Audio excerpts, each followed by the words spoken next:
یہ جہاد سماعت فرمائیں، انشاءاللہ بڑا فائدہ ہوگا۔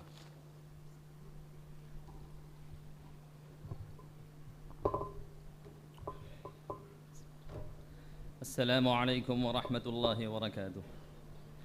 الحمد لأہلہ والصلاة علی اہلہ اما بعد۔ میرے مقالے کا عنوان ہے اسلام کا نظریہ جہاد۔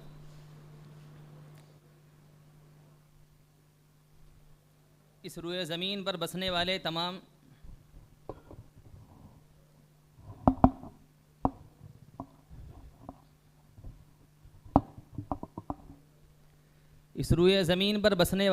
انسانوں کی جان محترم ہے۔ دنیا کے تقریباً تمام مذاہب میں کم و بیش نفس انسانی کے احترام کی بات پائی جاتی ہے۔ اگر یہ اصول کار فرما نہ ہو تو دنیا میں باہم زندگی گزارنا مشکل ترین امر ہو جائے گا۔ دنیا کا ہر قانون و مذہب جنگ کے باب کو اپنے اندر سموئے ہوئے ہے، اور اس کی وجہ یہ ہے کہ اگرچہ ہر قانون اچھائی کا حکم کرتا ہے، مگر کچھ ایسے لوگ سماج میں ضرور پائے جاتے ہیں جو دوسروں کے درپے آزار ہوتے ہیں، جو کمزوروں پر ظلم ستم کے پہاڑ توڑتے ہیں، اور وہ لوگ انسانیت دشمن اور سماج دشمن ہوتے ہیں۔ ایسے لوگوں سے جنگ ناگزیر ہوتی ہے، اور اسی وجہ سے دنیا کے ہر قانون اور ہر مذہبی کتاب میں جنگوں کے تذکرے ملتے ہیں۔ مذہب اسلام کے اندر بھی اسی لیے جنگیں لڑی گئیں تاکہ اس طرح کے عناصر کا قلع قمع کیا جا سکے، اور اسلام میں جہاد بھی اسی لیے مشروع ہے۔ 4 باتیں موٹی موٹی اس میں ہیں کہ جہاد کس کو کہتے ہیں، جہاد کے اقسام کیا ہیں، جہاد کا مقصد کیا ہے، اور کیا جہاد کفر کو مٹانے کے لیے مشروع کیا گیا ہے۔ تو جہاد کے لغوی و اصطلاحی معنی، جہاد مشتق ہے جہدن سے، جس کے معنی ہے مشقت و کوشش کرنا۔ اسی لفظ جہدہ سے عربی میں کئی الفاظ آتے ہیں، اجتہاد، جہاد، مجاہدہ۔ مجاہدہ کے معنی ہے کسی کام میں ہونے والی مشقت کو برداشت کرنا، جہاد کے معنی ہے ظلم کو روکنے کی کوشش کرنا، اور اجتہاد کہتے ہیں قرآن اور احادیث کے ذریعے سے پوری کوشش صرف کر کے مسائل مستنبط کرنا۔ ان تمام الفاظ کو غور سے دیکھا جائے تو 2 چیزیں کامن اور مشترک نظر آتی ہیں، ایک تو مشقت اٹھانا، دوسرے بھرپور کوشش کرنا۔ علامہ ابن منظور رحمۃ اللہ علیہ جہاد کی تعریف میں فرماتے ہیں، الجہاد محاربۃ الاعداء واستفراغ ما فی الوسع من قول او فعل۔ جہاد کے معنی دشمنوں کا مقابلہ کرنا اور قول و عمل کی انتہائی کوشش صرف کرنا۔ تقریباً یہی تعریف علامہ مرتضیٰ زبیدی رحمۃ اللہ علیہ نے بھی کی ہے۔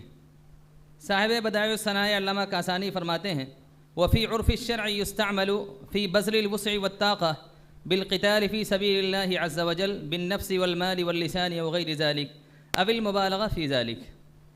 ان تمام تعریفوں سے پتہ چلا کہ جہاد کے معنی صرف جنگ اور قتل و قتال ہی نہیں، بلکہ بہتر مقصد حاصل کرنے کے لیے بھرپور کوشش صرف کرنا بھی ہے۔ قرآن کریم میں اللہ تعالیٰ ارشاد فرماتے ہیں سورہ عنکبوت آیت نمبر 69 میں، والذین جاہدوا فینا لنہدینہم سبلنا۔ جو لوگ ہمارے راستے میں محنت کرتے ہیں ہم ضرور ان کو اپنے راستے دکھا دیں گے، اور یقیناً اللہ تعالیٰ اچھے عمل کرنے والوں کے ساتھ ہے۔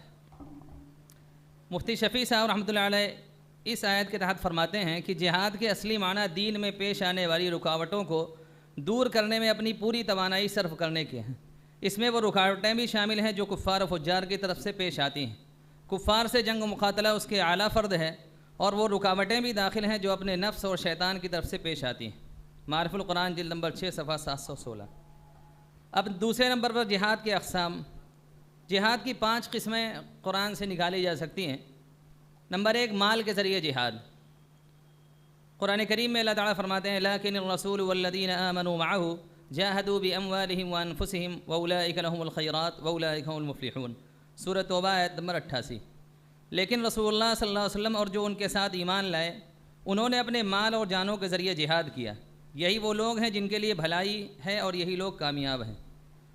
نبی کریم صلی اللہ علیہ وسلم نے حدیث میں ارشاد فرمایا، جاہدوا المشرکین باموالکم وایدیکم والسنتکم۔ نسائی حدیث نمبر 3096۔ مشرکین سے جہاد کرو اپنے ہاتھ اور زبان سے۔ مال کے ذریعے جہاد کا مطلب یہ ہے کہ دین حق کی اشاعت اور ظلم کی روک تھام کے لیے مال کا استعمال کی جائے، آلات حرب کے لیے مال کا استعمال۔ اسی طرح موجودہ زمانے میں میڈیا اور ذرائع ابلاغ کے حصول میں مال کا استعمال بھی اسی قبیل سے ہے۔ اسی طرح موجودہ زمانے میں بے قصور اور بے گناہ افراد پابند سلاسل کر دیے جاتے ہیں، اور ان کی دیکھ ریکھ کرنے والے افراد نہیں ہوتے، یا وہ مالی وسائل کے حوالے سے پریشانی کے شکار ہوتے ہیں، تو ان کی مدد بھی اسی کے اندر شامل ہے۔ دوسری قسم جہاد باللسان۔ زبان کے ذریعے جہاد جو امر بالمعروف اور نہی عن المنکر میں شامل ہے۔ نبی کریم صلی اللہ علیہ وسلم نے فرمایا جاہد المشرکین بألسنتکم، مشرکین سے اپنی زبانوں کے ذریعے جہاد کرو۔ زبان سے جہاد کا مطلب جور و ستم کے خلاف آواز بلند کی جائے، اسلام اور مذہب اسلام اور پیغمبر اسلام کے خلاف ہونے والے سوالات اور اعتراضات کا معقول و مدلل جواب دیا جائے۔ مشہور صحابی ہے کعب بن مالک رضی اللہ عنہ نے نبی کریم صلی اللہ علیہ وسلم سے پوچھا کہ آپ شعر کے متعلق کیا فرماتے ہیں؟ نبی کریم صلی اللہ علیہ وسلم نے فرمایا ان المؤمن یجاہد بسیفہ ولسانہ والذی نفسی بیدہ لکأنما تنضحونہم بالنبل، کہ یقیناً مومن اپنی تلوار و زبان سے جہاد کرتا ہے، اور اس ذات کی قسم جس کے قبضہ قدرت میں میری جان ہے، جب تم اشعار کہتے ہو تو گویا ان پر تم تیر برساتے ہو۔ تیسری قسم ہے جہاد بالنفس، یعنی احکام اسلام پر عمل پیرا ہونے میں جو مشقتیں آتی ہیں اس کو برداشت کرنا۔ ابن ابی شیبہ میں ایک روایت ہے الحج الجہاد کل ضعیف، کہ حج یہ ہر ضعیف کا جہاد ہے۔ چوتھی قسم جہاد بالقرآن، اور پانچویں قسم جہاد بالسیف ہے جو مشہور ہے، یعنی جنگ کے ذریعے جہاد کیا جائے۔ اب کچھ اعتراضات ہوتے ہیں جو بہت کامن ایک اعتراض ہے جس کی طرف ابھی اس سے پہلے مقالے میں بھی اشارہ کیا گیا۔ نمبر 1 کہ اسلام تلوار کے زور سے پھیلا ہے، یعنی زبردستی اسلام کو پھیلایا گیا ہے۔ دوسرے لفظوں میں یہ کہیے کہ مسلمانوں نے جنگیں کیں اور ان جنگوں کے نتیجے میں جہاں جہاں گئے وہاں کے لوگوں کو زبردستی بزور شمشیر تلوار کے زور سے انہیں مسلمان بنا دیا۔ لیکن یہ بات بالکل غلط اور بے بنیاد ہے۔ قرآن کریم میں اللہ تعالیٰ ارشاد فرماتے ہیں لا اکراہ فی الدین، سورہ بقرہ آیت نمبر 256، کہ دین میں کوئی زبردستی نہیں ہے، تو زور و زبردستی سے کسی کو مسلمان نہیں بنایا جا سکتا۔ دوسری بات، عرب ممالک پر تقریباً 1400 سال سے، بیچ کا تھوڑا سا وقفہ چھوڑ دیں تو تقریباً 1400 سال سے مسلمان حکومت کرتے آئے ہیں۔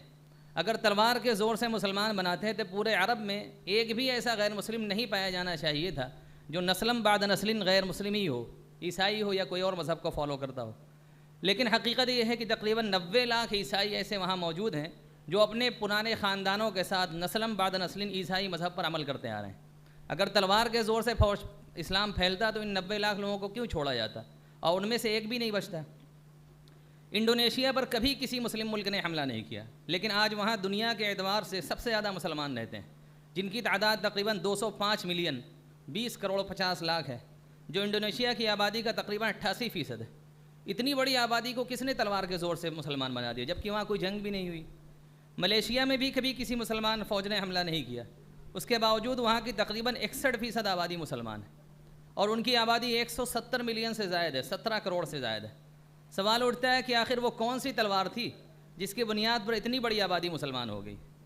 حقیقت یہ ہے کہ اسلام اخلاق کے زور سے اور اپنی تعلیمات کے زور سے پھیلا ہے۔ ایک سروے میں کہا گیا کہ 1934 سے 1984 تک، یعنی تقریباً 50 سال کے عرصے میں دنیا کے بڑے بڑے مذاہب میں کتنا اضافہ ہوا، اس کا ایک سروے کیا گیا۔ سروے کے مطابق اسلام کے ماننے والوں میں 235% کا اضافہ ہوا، جبکہ عیسائی مذہب کے ماننے والوں میں 47% کا اضافہ ہوا۔ تو 1934 سے 1984 تک، یہ پچھلی صدی میں تو کوئی ایسی جنگ نہیں ہوئی مسلمانوں کی جس نے سب کو تلوار کے زور سے مسلمان بننے پر مجبور کیا ہو۔ آج بھی یورپ اور امریکہ میں اسلام سب سے زیادہ تیزی سے پھیلنے والا مذہب ہے، لیکن آج وہاں کوئی بھی جنگ نہیں ہو رہی ہے جس کو ہم کہہ سکیں کہ تلوار کے زور سے پھیلا۔ ایک مشہور مورخ ہیں جو عیسائی مذہب سے تعلق رکھتے ہیں، ڈی لیسی اولیری، ان کی کتاب ہے اسلام ایٹ دا کراس روڈ۔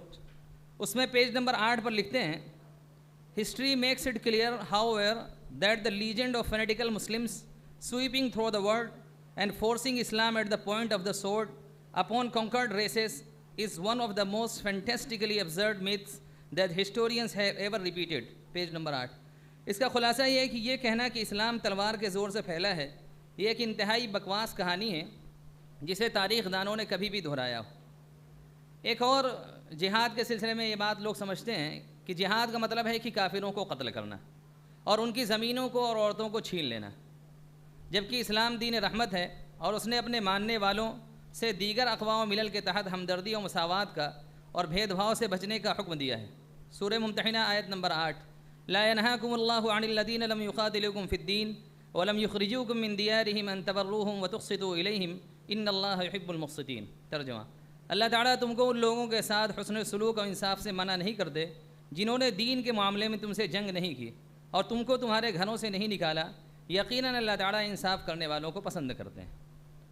کفار مکہ نے نبی کریم صلی اللہ علیہ وسلم اور صحابہ کے ساتھ کون سے ظلم کو روا نہیں رکھا، مگر فتح مکہ کے موقع پر نبی کریم صلی اللہ علیہ وسلم نے سب کو معاف فرما دیا۔ مدینہ منورہ ہجرت کرنے کے بعد مدینہ میں رہنے والے یہودیوں سے معاہدہ کیا گیا، جس کو میثاق مدینہ کہتے ہیں، اور اس میں ان کے جان اور مال کی حفاظت کی گارنٹی دی گئی۔ ان سب باتوں سے یہ بات بالکل واضح ہو جاتی ہے کہ مذہب اسلام بے قصوروں اور نہتوں سے جنگ کا حامی نہیں۔ ایک اور بات یہ ہے کہ مسلمانوں کو مطعون کرنے اور ان پر دہشت گردی، جہادی ایسا ہونے لیبل لگانے کے لیے میڈیا کا بڑا سہارا لیا گیا۔ کوئی بھی واقعہ ہو جائے، اگر مسلمان نے کیا ہے تو اس سے پہلے ٹیررسٹ کا لفظ لگانا ضروری ہے۔ تو یہ بات لوگوں کے ذہن میں بار بار آتی رہتی ہے، کسی دوسرے نے کیا ہے تو وہاں گون بتائیں گے، یہ گنڈے ہیں یا رائٹ ونگ لوگ ہیں یا دائیں بازو والے لوگ ہیں، تو ٹیررسٹ کا لفظ وہاں نہیں استعمال کیا جائے گا۔ امریکہ میں قانون ہے کہ کوئی بھی شخص بندوق رکھ سکتا ہے۔ آئے دن وہاں ایسے واقعات ہوتے ہیں کہ کوئی کسی اسکول میں چلا گیا، 10-20 لوگوں کو اس نے گولی مار دی، لیکن کبھی بھی ان پر ٹیررسٹ کا لفظ نہیں بولا جاتا۔ تو پھر یہ دوہرا معیار ہے کہ اگر مسلمان کچھ کر دیں چھوٹی سی غلطی تو ان پر دہشت گردی کا لیبل لگا دیا جاتا ہے۔ حالانکہ بات یہ پہلے آ چکی ہے کہ جہاد صرف جنگ کا نام نہیں ہے، جہاد کی بہت ساری 5 قسمیں جیسے یہاں بیان کی گئی ہیں۔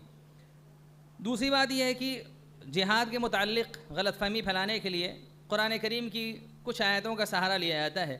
26 آیتیں جیسا مشہور ہیں، آج مقالے میں بات آئی ہوگی۔ اس سلسلے میں مولانا خالد سیف اللہ صاحب، مفتی سلمان صاحب منصور پوری، مولانا ارشد مدنی صاحب کی کتابیں ہیں 26 آیتوں کے متعلق، ان کا مطالعہ ہمیں کر لینا چاہیے اور دیکھ لینا چاہیے کہ کس کانٹیکسٹ اور بیک گراؤنڈ میں وہ باتیں آئی ہیں، تاکہ کسی کے سامنے کوئی بات ہو تو ہم مدلل انداز میں اس کو پیش کر سکیں۔ ظاہر ہے کہ صرف تراجم سے تو دھوکہ ہونے والا ہی ہے۔ یہ چند باتیں تھیں، اللہ تعالی ہمیں ان پر عمل کی توفیق عطا فرمائے، اور ہم اپنے اور اسلام کے مذہب کو دفاع کرنے کے لیے جو ممکن ہو سکے اللہ تعالی ہمیں اس کی کوشش کرنے کی توفیق عطا فرمائے۔ وما علینا الا البلاغ المبین۔